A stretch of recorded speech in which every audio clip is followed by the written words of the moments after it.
गृहिणींसाठी खास kitchen tips.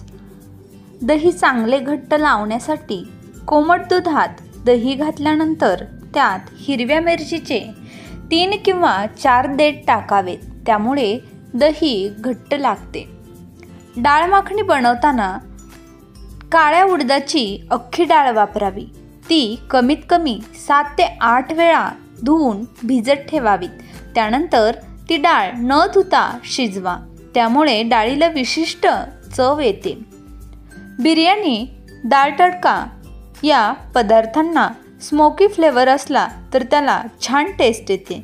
यासाठी डाळ तडका झाल्यानंतर एका वाटीत जळता कोळसा घ्या, त्यात 2 ते 3 लवंग आणि 1 टीस्पून तूप कोळशावर टाका। त्यानंतर घट्ट झाकून ठेवा, त्यामुळे 3 ते 4 मिनिटात मस्त स्मोकी फ्लेवर येईल। हिरव्या भाज्यांमध्ये क्लोरोफिल नावाचा घटक असतो। अनेकदा भाजी शिजवताना भाज्यांचा हिरवा रंग निघून जातो, त्यामुळे या भाज्या शिजवताना 1 टीस्पून खाण्याचा सोडा टाकावा, त्यामुळे हिरवा रंग तसाच राहतो। तसेच हिरव्या भाज्या शिजवताना कधीही झाकण ठेवून शिजवू नये। लसूण सोलणे हे सर्वात अवघड काम समजले जाते, मात्र लसूण पटकन सोलण्यासाठी ते 1 मिनिट ओव्हनमध्ये गरम करा।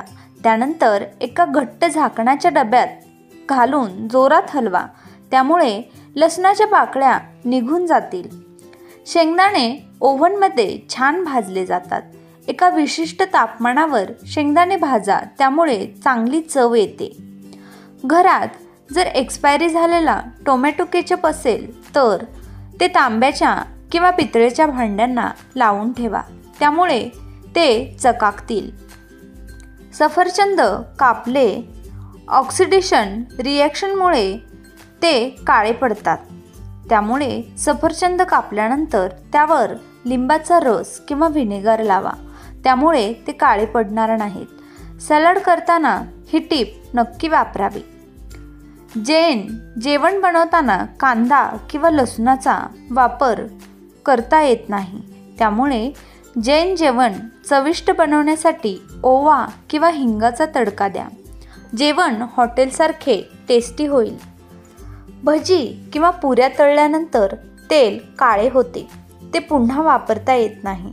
अशा वेळी थोडा शिजलेला भात त्या गरम तेलात घालावा, त्यामुळे तेलाचे काळे कण भाताला चिकटतात आणि तेल स्वच्छ होते।